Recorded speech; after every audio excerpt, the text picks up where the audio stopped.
Ever find yourself wondering why your best ideas seem to pop up when you're, well, otherwise engaged? Maybe in the bathroom. Yeah, yeah. It's funny you mentioned that. We actually had a listener ask exactly that. No way. Okay, so it's not just me then. Definitely not. And there's actually some cool science behind it. Yeah. Mostly comes down to this thing called the gut-brain connection. Right, the gut-brain connection. Heard of it. So our mission today really is to unpack why these moments of insight happen in those unexpected places. Okay, I'm intrigued. We'll look at two main things. How your body's relaxation response works, and this idea of the gut being like a second brain. A second brain. Okay, let's start with the relaxation part. So you're sitting there. What's happening physically? Well, just the act of sitting, often in that specific context, tends to trigger your parasympathetic nervous system. That's the rest and digest mode, right? Exactly. So your heart rate might slow down a bit, blood pressure eases off, and even though, certain muscles are occupied, the part of your brain that does all the heavy conscious thinking, the prefrontal cortex, it actually gets a bit less dominant. It sort of takes a step back. Okay, so less executive control up top. What does that do? Does it free things up? Yeah, precisely. It frees up mental bandwidth.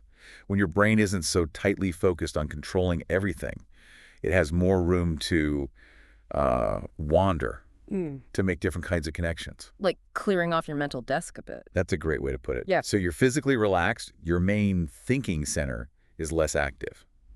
And that leads to the next piece. Which is? Well, this state encourages what's called the default mode network, the DMN, to fire up. DMN. Okay, what's that involve? That's kind of your brain's like screensaver mode. It's active when you're not focused on a specific outside task.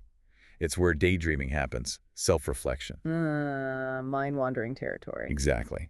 And critically, it's really good at linking distant ideas or memories together, things that don't seem connected when you're, concentrating hard. So the routine nature of being on the toilet acts like background noise, letting the DMN roam free? That seems to be part of it, yeah. The mind wanders, and sometimes it stumbles onto something brilliant. Okay, that makes sense. Now, what about this second brain idea in the gut?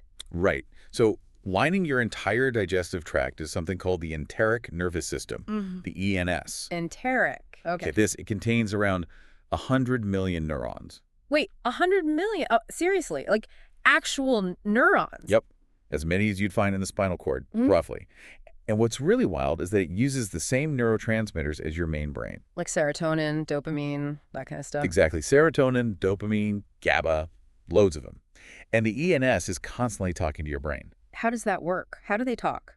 There's a major nerve, the vagus nerve, that forms a direct two-way communication highway between the gut and the brain. Highway, okay. So signals are going back and forth all the time. Information about, say, how stretched the gut is or chemicals produced by your gut bacteria. Gut bacteria are sending signals too. Oh, yeah. Microbial metabolites. They send signals up that vagus nerve, and they absolutely influence your mood, your stress levels, even cognitive tone. Wow. Okay, so tie this back to the bathroom epiphanies. How does the gut talk influence ideas? Well, think about it. You're in that relaxed parasympathetic state. Digestion is often proceeding. Right. That process involves the release of various neurotransmitters in the gut.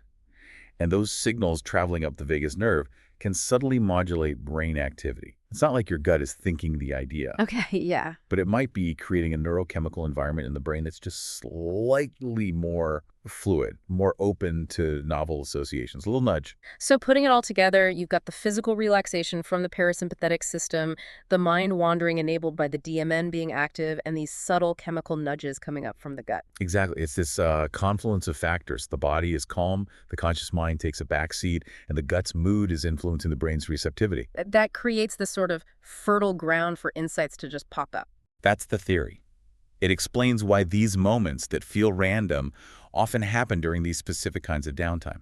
Fascinating. It really shows how connected everything is, doesn't it? Mind and body, even down to the gut bacteria. It really does.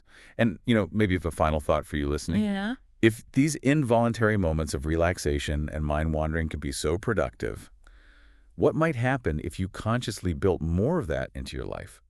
Little pockets of just letting the mind drift without a specific goal. Maybe those aha moments don't have to wait for a trip to the loo. Maybe not. Something to think about.